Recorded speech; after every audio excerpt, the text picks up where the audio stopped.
Hello, everyone, and welcome to episode 162 of the Meet the Farmers podcast with me, Ben Eagle.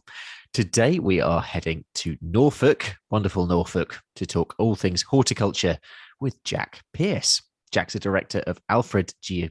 Pearce, a root vegetable growing and processing company based in the east of England.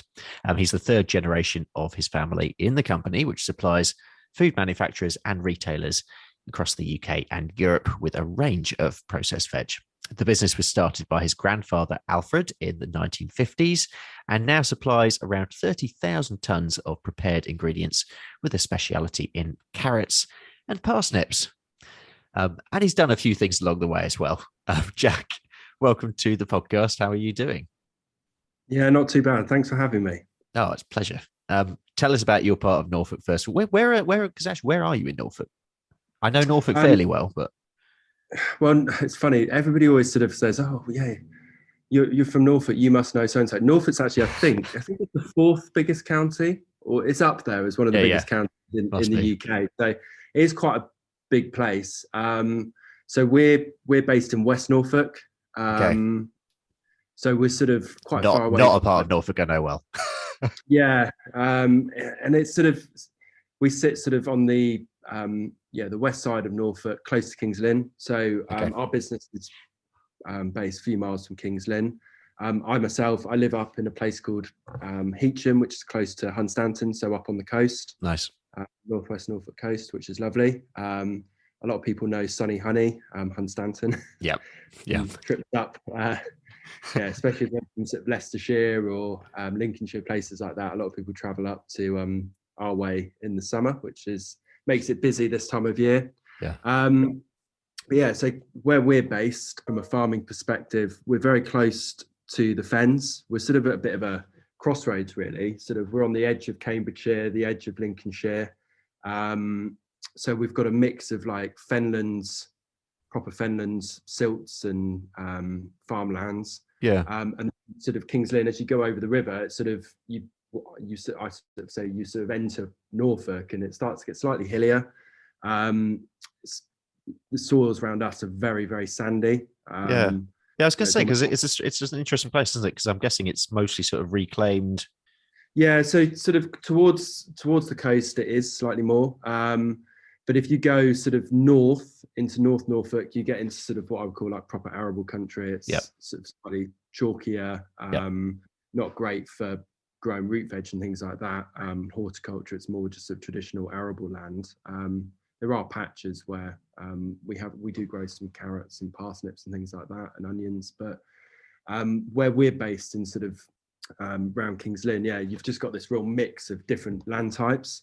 And then if you go further south, you get into real sort of Breckland area. I don't know, heard of Thetford and Thetford Forest. Again, it's all very light, sandy land, which is great for growing root vegetables. And the forest itself and the land around it sort of acts almost like a microclimate, which is great for growing early crops. So sort of this area, we're sort of the earliest growers of carrots and parsnips and things like that in the country. So we're located really nicely for a mix of different things, really. Super. Give us a brief history of the business, because it was founded by your grandfather in the 50s. It was. So going right back to the start. So my grandfather was from a place called Downham Market, which is sort of on the edge of the fence.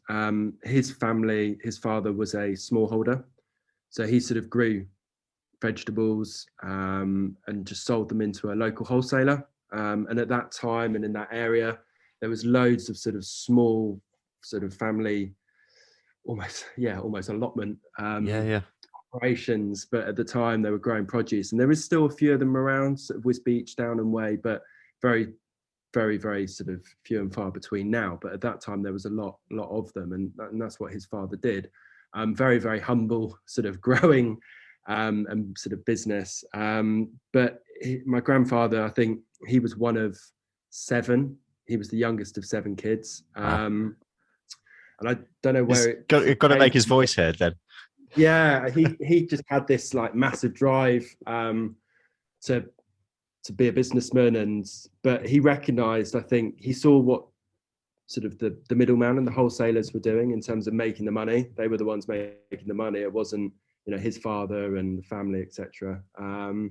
So he went and worked for them, and he worked for a wholesale sort of merchant for a few years, mainly dealing with sort of strawberries, soft fruit. There was a lot of strawberries and soft fruit grown in this area at that time, as well as sort of carrots, parsnips, potatoes, things like that.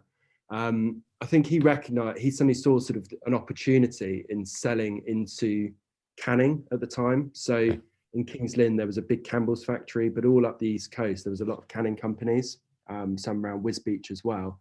And he started he sort of went on his own and started taking contracts with these canning guys and growing the crops for them. So at the time, there were sort of baby Chantenay carrots, normal carrots, sort of standard sized carrots that needed to be topped. And then soft fruits like strawberries. We used to do a few raspberries, rhubarb, things like that. And he sort of grew the business and just kept that focus on supplying the canning trade. And at that time, that was the food manufacturing trade. So it wasn't so much sort of this sort of sexy end of retail, if that makes sense. Yeah. At that point, there wasn't a lot of supermarkets around, and most of the stuff went into wholesalers. But he started sort of going direct to the likes of Campbell's and growing and supplying crops to them. And as a business model, I think that worked quite well because it sort of cut out the merchant, the middleman for them. And that's where the business grew from. And he continued to sort of expand the business and expand what we did, and became very successful in doing that. And then my father joined the business in the early 90s, and my uncle, sort of 5 years younger than him, sort of joined a bit later. And they continued to grow the business. And at that point, canned vegetables weren't quite as popular as they probably were in the 60s and 70s. But they suddenly became this opportunity to supply the sort of fresh trade. So at that time, there was sort of companies started doing bag salads. We used to do a lot of baby food, supplying to baby food, those sort of things. But what they needed was carrots that had been peeled and vegetables that had been partly processed to allow them to turn. They needed the ingredients, if that makes sense.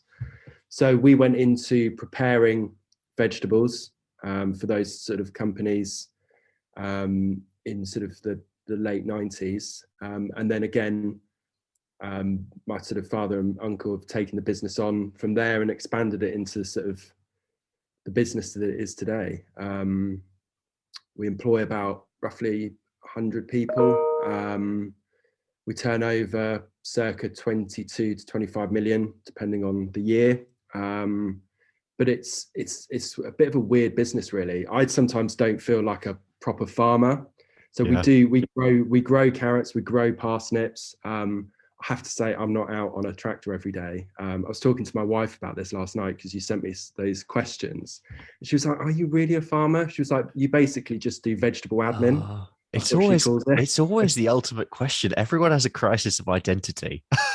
Yeah, no, definitely. And it's come up. I've talked to other farmers about it before. There's guys that I've met in the industry, who are very much at like the coalface of things, and some of them probably you've had on your podcast. And I say to them, I'm not really a proper farmer. But then it's like, what is a farmer? What absolutely. Yeah, we were looking it up in the dictionary last night on what is actually a farmer, and it's quite interesting. What does it say? I should really know that. It's somebody that owns a farm, pretty much. Right. I think. Okay. Dictionary definition. But that's the dictionary definition, right? But then farming, if you're in farming. Sorry, any tenants out there?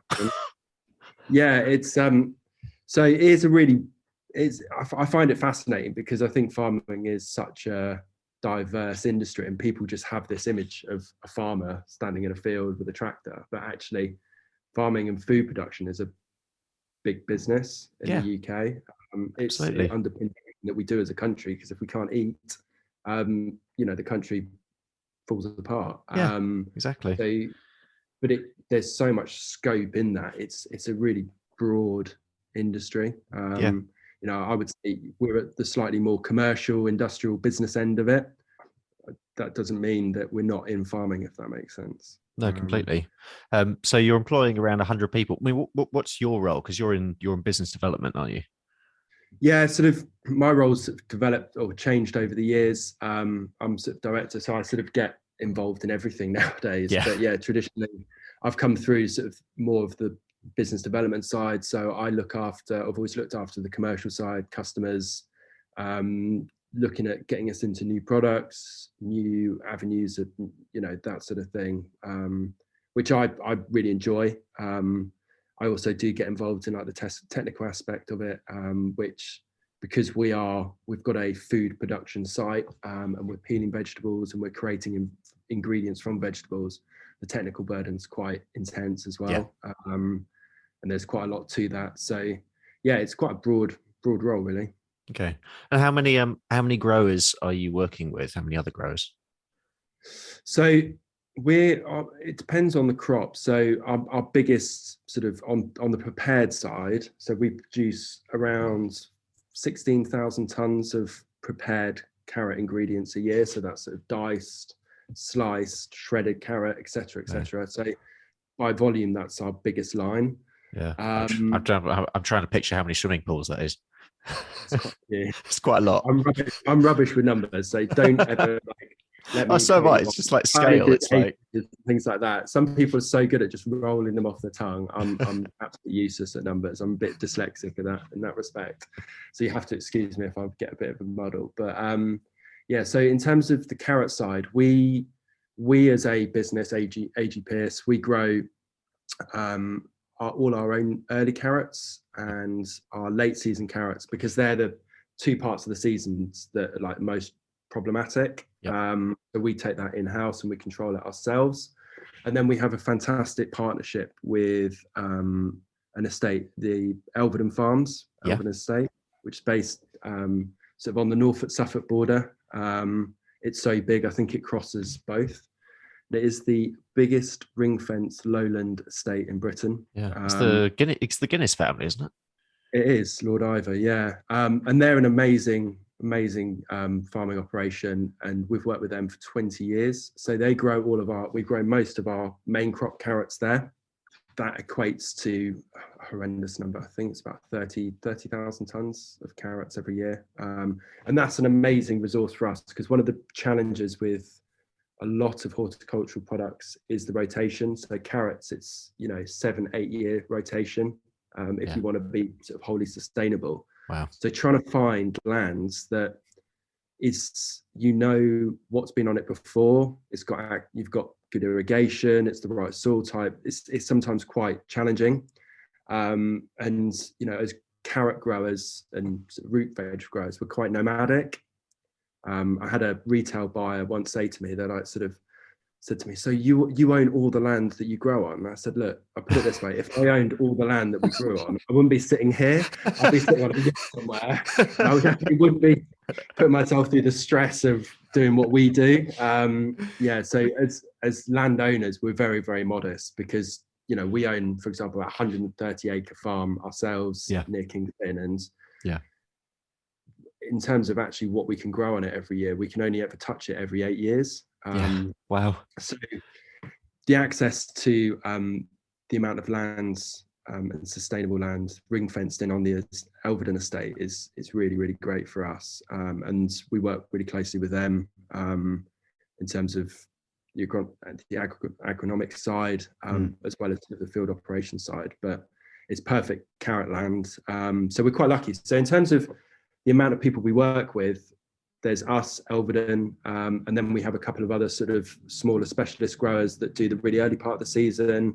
We work with a grower in Yorkshire that grows us some large carrots, big carrots for carrot sticks and things like that.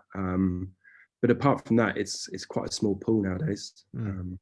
How stringent are your customers in terms of what they're looking for in terms of quality? Because obviously, from a consumer point of view, we've become slightly more used to seeing wonky veg and stuff in the shops. But how stringent are those quality standards? Well, I think this is the weird bit about our sort of sector of the market. So if you imagine you walk into a retailer, I won't use one name for okay. try and keep them more happy. But if you walked into a big Esco's, let's say, and you walk in, the first thing you see is the produce aisle, and you see all those vegetables whole or mostly whole, in bags or in boxes. The bit that we do is actually everything behind that. So we're not sort of putting whole carrots or whole onions or whole sweet potatoes in a bag for a retailer. What we're doing is taking the crop, processing it, and turning it into ingredients that are in all the other products at the back of the store. Yep. So whether that's a tin soup, a ready meal, a salad bag. If you go into the prep veg aisle, it's all those carrot sticks, sliced carrots mixed with things like broccoli florets and stuff like that. So in terms of the specifications we work to, they're quite tight because what they want is an ingredient. So if you imagine you chopping up your vegetables for a spag bowl at home, we're essentially doing that, but just on a massive scale. And, for most of the ready meal companies, let's say, to produce consistent meals, they've got to have consistent ingredients. In the same way as, you want a nicely chopped up carrot in your spag bowl. You don't want, a huge mix of sizes. You want them all sort of nicely, neatly chopped up. They demand exactly the same of that from us, just on a bigger scale. So we work to some quite tight specifications. But on the flip side, the beauty of what we do is we're able to work with the whole crop. Yeah. So we take one of the unique thing about us as a vegetable preparation company. There isn't really any other company in the country that really has the growing side. So we're able to take, at the moment, we're harvesting about 5 miles from our factory here. We're taking those carrots in every day. They get tipped up, washed, graded. And at the grading stage, we'll take certain sizes off for certain products. So certain sizes will go for slicing, certain sizes will go for carrot sticks and battens. Anything wonky will go off for, small dices or shredded carrots. So we're able to actually utilize the whole of the crop, probably better than guys that are packing for retail. So we don't end up with like wonky veg or anything like that because it all gets turned into an ingredient somehow. I'm not a massive fan of the like wonky veg movement in some ways because it's a bit controversial when I say this, but no, it's interesting. Okay, it's been a really good marketing thing by the retailers. So when Hugh Ferling-Whittle did his program and showed the wonky veg, and God, that was quite a while ago. It was actually, wasn't it? Really jumped on it, and they created all these wonky veg products, and they said, "Oh, look, how fantastic are we?" But actually, a lot of those wonky veg were going into food manufacturing, so they were going into companies like us, or we were supplying those into, massive meat soup manufacturers, or they were going for freezing and things like that. So they weren't really getting wasted. And some of the examples they used, I'm not going to say they were stage managed, but they weren't far off. So the amount of people I've had ring us and say, we're doing a piece on food waste. Can we come and have a look at like a pile of carrots that is going to waste? And we're like, well, no, because we don't have that. Like, it really frustrates me. And you wouldn't believe like the amount of press interest we've had on that sort of stuff. And what they want to see is like a big pile of parsnips, for example. But if as a business, like I always say to them, if we had big piles of waste sitting there like that, we wouldn't be going. Like it's bad business. And some of the examples they used in some of those programs, dare I say, possibly the growers weren't necessarily utilizing their crop as well as they should have been. The retailers didn't help with their specifications, and they have opened their specifications out. But the sort of misnomer of this huge, massive waste mountain at the grower end, it should never happen really, because it should mostly be able to be utilized. That's fascinating, actually. So from your point of view, from someone who is at the coalface within within the hort industry, what is the scale of wastage? If you count stock feed, so in our factory, and I'll just use onions are a little bit harder because it's harder to use onion waste. So all of our onion waste, for example, goes for composting, and that's the only thing we can do. You can't feed cattle on onions. But take carrots and parsnips, for example, there is a calorific value to them. So anything that's like not fit for human consumption will go for stock feed. So that's going into the food chain. And we've got 2 or 3 local herds that we work with, and it's all tightly audited. It's all tightly, it's not a free for all, and there is like a bit of a specification around that. But all that waste gets utilized in the food chain, and then everything else, because of what we do, we're able to utilize it. There's not a lot being really wasted at all. So for our ends, the level of food waste, I would say most of it is happening either in store or in consumers' homes. Okay. That's interesting. New product development and innovation. What things are you sort of looking forward to the future on? I think for me, the most exciting growth area that we're seeing is like the switch to a more plant-based diet. I know that's really controversial with some people, and I myself, I'm not wholly sold on the vegan debate and all of that sort of stuff. I still love my meat, but as a business opportunity, there is an opportunity for us as what we do in getting more vegetables into meals. With what we do, we're not making products that can go into soy burgers or like meat replacement products. But there seems to be a shift, especially when you talk to the retailers and some of our customers, into what they call like non-analog, it's a horrible word, like non-analog meat replacement. So it's actually using vegetables to create things or using vegetables in unique ways to create plant-based meals. Okay. Rather than just making factory-made, I don't know, plant-based soy burgers and things like that.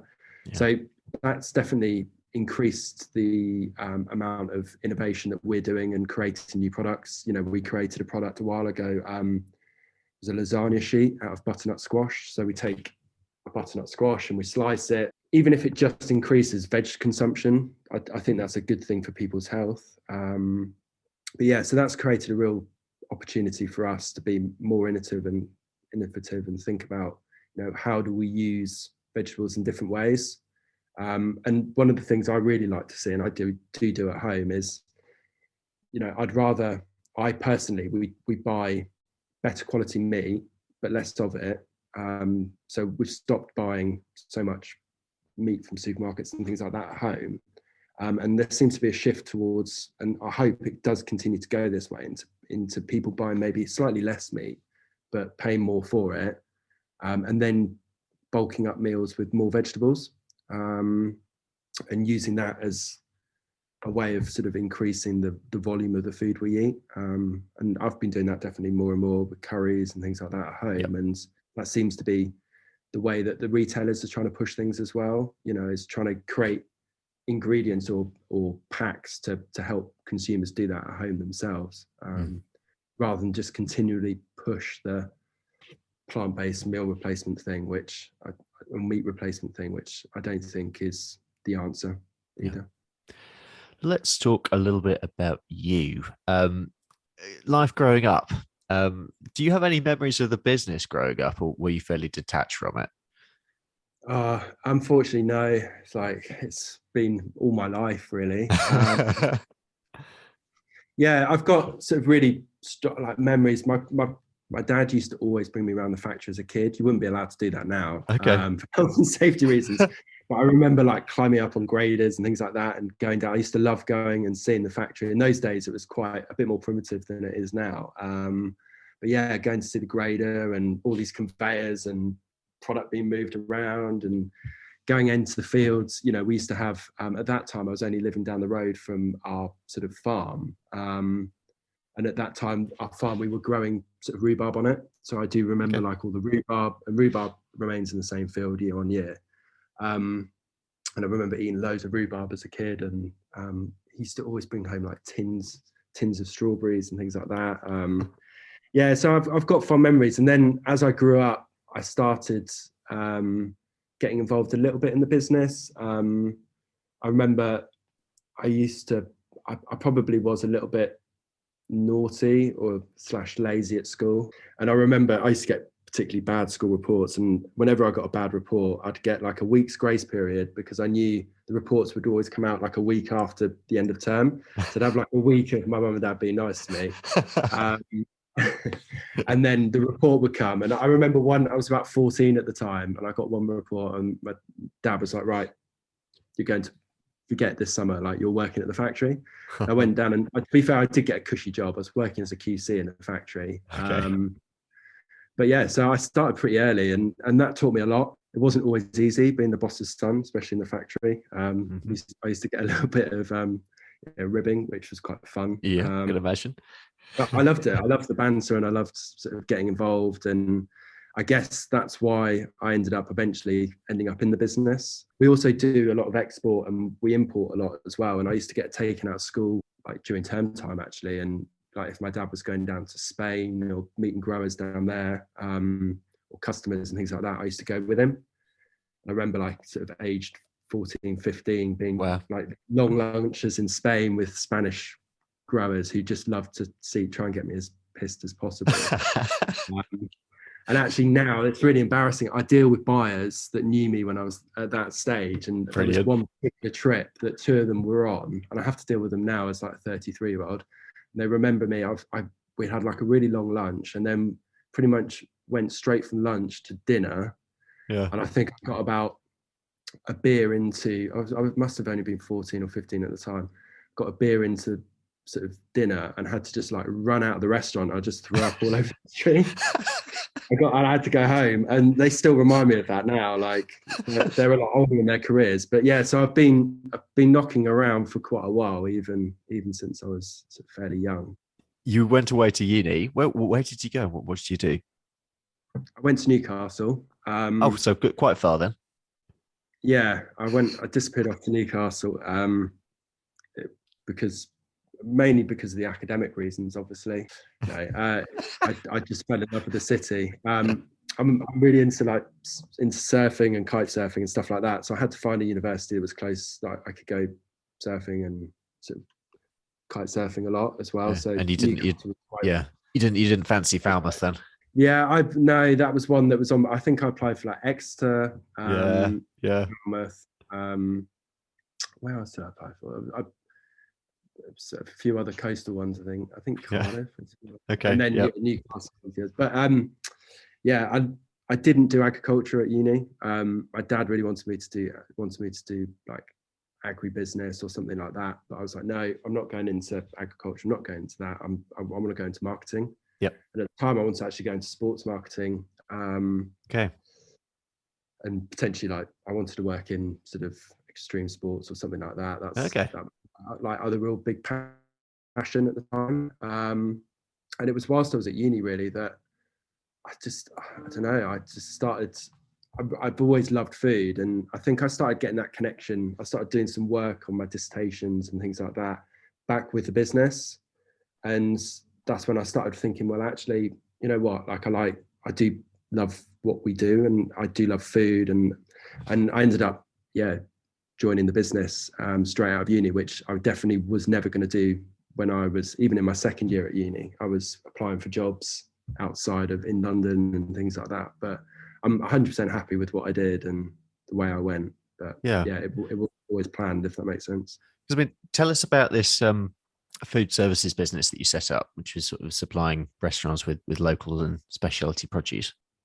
Yeah, my dad and uncle call it the most expensive grad scheme in history. Whilst I was doing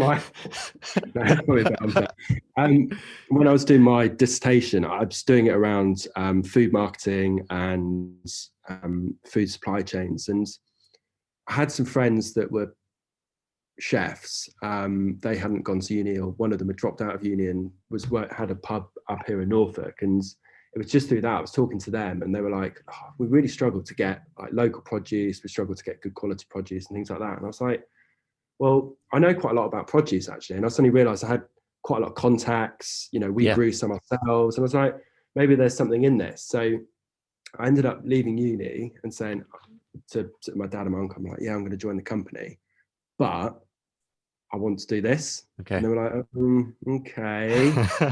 And they said, look, we'll back you for a couple of years, and we'll see where it goes. So it started off with me in a van driving around like a headless chicken, sort of picking up produce from local growers, and getting some of our own produce as well, and then supplying it out to restaurants.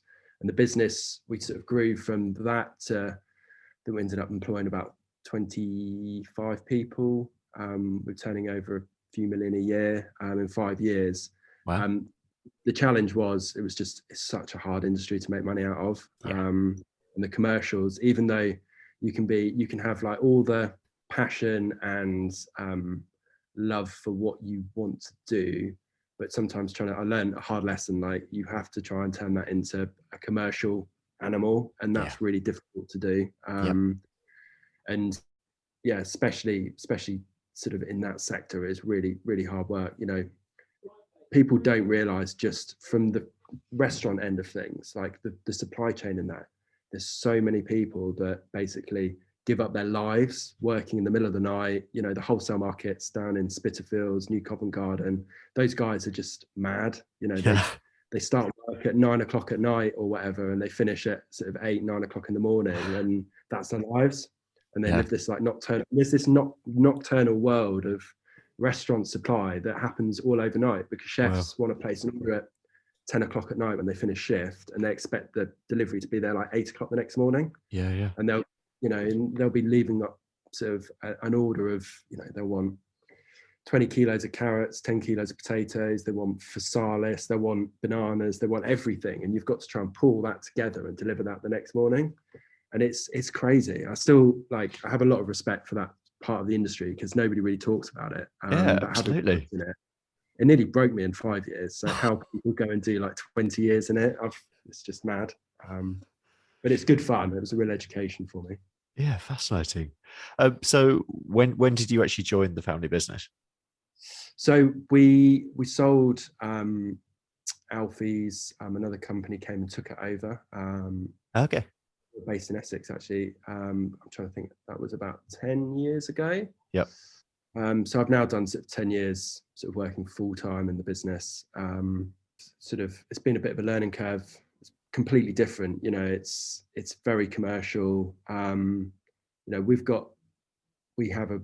very passionate about what we do and the people, and I want to make sure that like what we do is right for our customers and things like that. But it is commercially driven. It is all about numbers. It's all about price. It's all about delivering the best value. So it's a very different thing than to walking up to a chef and saying, look at this fantastic, completely fresh product that I've just sourced for you, and they get excited and they'll pay for it. It's very different to that. It's a lot of spreadsheets and meetings, and it's a business. It's very business orientated, if that makes sense. Yeah. What about main challenges for the business at the moment? Oh God, where do we start? Labour's always been a challenge for us, but probably the biggest short-term challenge we've got is energy, like electricity. So we use a fair amount of electricity in our business, especially with some of the equipment that we have. We run these things called hydro coolers that use a huge amount of energy. We've got a lot of refrigeration. So our electricity bill is fairly toppy, but in our current deal ends in October, and we're looking at a 433% increase. Yeah, it's the time when everyone's dreading it, I think, to be honest. And I'm assuming that you're going to just you're going to have to pass those costs on. So we budgeted for, I think, like 100% increase, and we passed that on. But to be fair on our customers and to be fair on the retailers, it's like, where does that stop? Because like for if you're a customer, like everybody has different energy uses, everybody has different energy contracts and things like that. So it's energy is quite a difficult one to try and translate back through to price. Yeah. And I think if everybody just passed that on in the industry, like from a consumer point of view, we would be seeing mental inflation compared to what we're currently seeing. What we're having to do as a business is basically absorb it. We have got inflation for our customers, and we've been supported by our customers on sort of in most cases. But most of that inflation covers increases in packaging, labour, all the other things. It doesn't increase sort of the exceptional cost increases in electricity. So we're just having to swallow it for now. We've got planning permission in for quite a large solar array. I was going to ask whether, yeah. And for me, it's like, I'm a big believer in like businesses. You have to take ownership of the problems you have. Yes, you should be able to put price increases in, and you should be able to pass on inflation, definitely.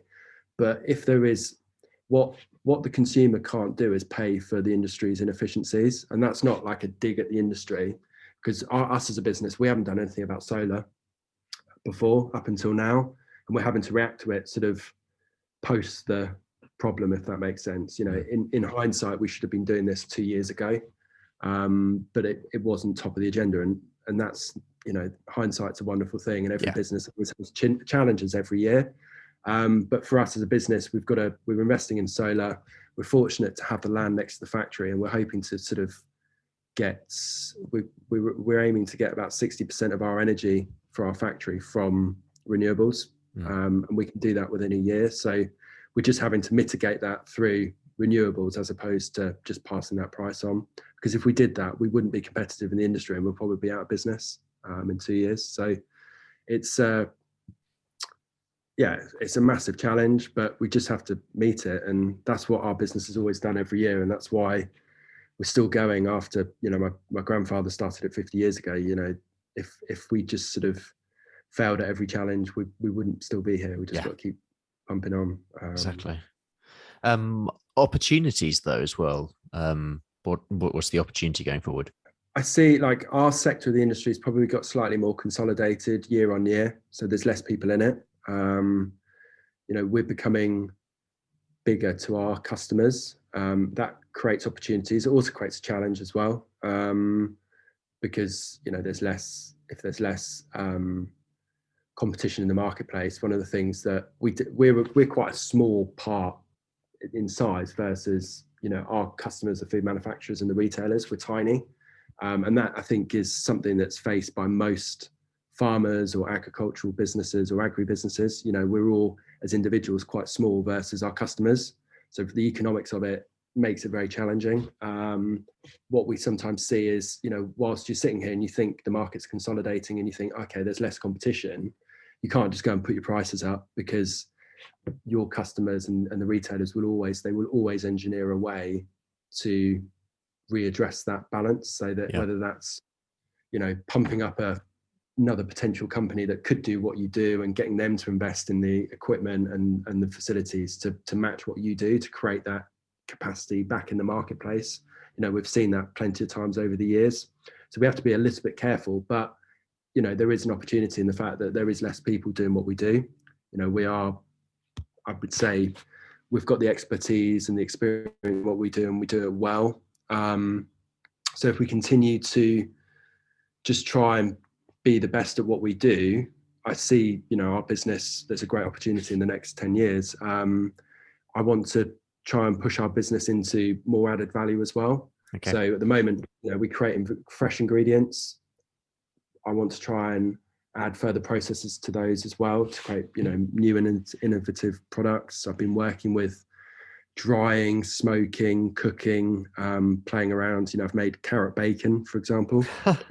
The first iterations. Wow, you heard it here first. All you pork producers out there who I was just saying, pig farmers have enough on at the moment. Yeah.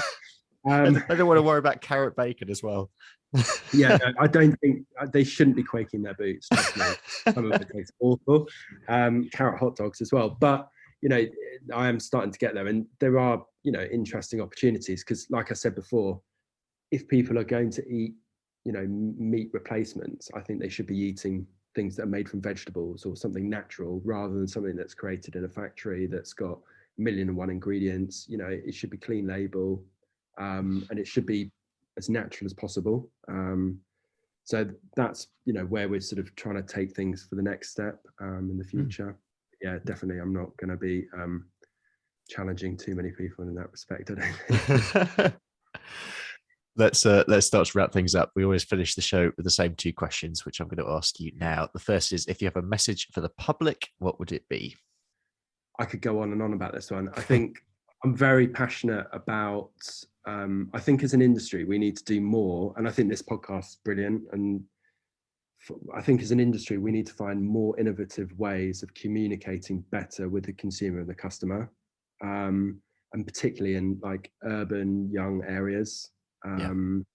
Because Country File's amazing, and some of the traditional ways that we're doing the NFU and things like that, they've been around for years, and I think they're brilliant. But sometimes we almost sit in our own echo chamber as well at times. Big time. The amount I've done a lot of stuff in the media recently, and I get farmers and friends of my dad's and people like that who are all in farming. They go, "Oh, that's a fantastic article. That's brilliant, really raising awareness." I'm like, you're not really who I need to talk to, because you already know the problem. Like what we need to do is communicate outside of that bubble. So I think like my message to people on the outside is, I think take the time to understand things from the grower's point of view and the food producer's point of view, because I think there's sometimes a lot of misnomers and a lot of false information out there, and I think people need to understand both sides of the coin when it comes to like the food production debate. We get it ourselves. I've been labelled in just what we do. We get labelled as, oh well, yeah, you're the industrial end of farming, and you do this and you do that. You're prepared vegetables is a massive. I've had this one before plenty of times. Preparing vegetables is a huge waste of resources. People should people should just be using whole vegetables grown in the gardens, this, that, and the other. Right? But if you're a mother with a family of 4, you're busy. Picking up a pack of prep veg is a bit of a lifesaver because it's saving them time. So you can't just write it off. But it's understanding that full debate. And I don't know, as an industry, I think we need to think long and hard about how we get that information out there. And I think there are some amazing young people in this industry that are doing that now, especially through social media. Just on that, I'm going to give a shameless plug right now, actually, for my other podcast, the Rural Business Focus podcast. I've got Andy Venables from Hills Green is on. I'm trying to think when it's actually on tomorrow's episode, because this comes out on Monday. So it's on tomorrow's episode, and we're talking about Mission Ag and Hills Green's campaign there. Finally, a message for farmers, Jack. Just keep ploughing on. Very good. My dad and my granddad, like I think as an industry, like by nature, we're very resilient. You have to put up with a lot of shit in this industry. You're dealing with a lot of forces outside of your control, and I think we have to be very accepting of things that you can't control. So I think we are very resilient, and there are a lot of challenges and a lot of problems coming up in the future. I think it's a really hard industry to be in, but you've just got to keep your head down and just keep doing your best all the time. So just keep plowing on. Pop all you regen farmers out there. I think we'll don't open that debate. Can of worms. I think we'll leave it there. Thank you, Jack, so much for coming on. No problem. Thank you for having me. Before we, how do people follow you on social media or find out more about Alfred Pearce? You can go to www.alfredgpearce.co.uk for our website. I do have a Instagram page at Jack Grows. I have a very modest following versus some of the guys I know out there who basically got my Instagram following for me, because when I went on it, they sort of got everybody to follow me, and then I've done a really poor job of repaying the kindness by putting decent content out. So I'm not going to say it's the most exciting Instagram page out there. I will do more. My wife pushes me every day, but yeah, at Jack Grows. Brilliant. That's great. Cheers, Jack. Thank you very much for listening. Please do subscribe to the show on whatever podcast platform you're using and share it on your social media. Next week, I'm actually having a week off the podcast because I'm actually moving down to a farm in the West Country for the summer. So I'll be moving in then. So there won't be a show next week, but the following week, I will be back with dairy farmers Sophie and Tom Gregory, talking to people who are good on social media. So I hope you can join me then. I'm Ben Eagle. This has been Meet the Farmers. And I hope you'll have a great week.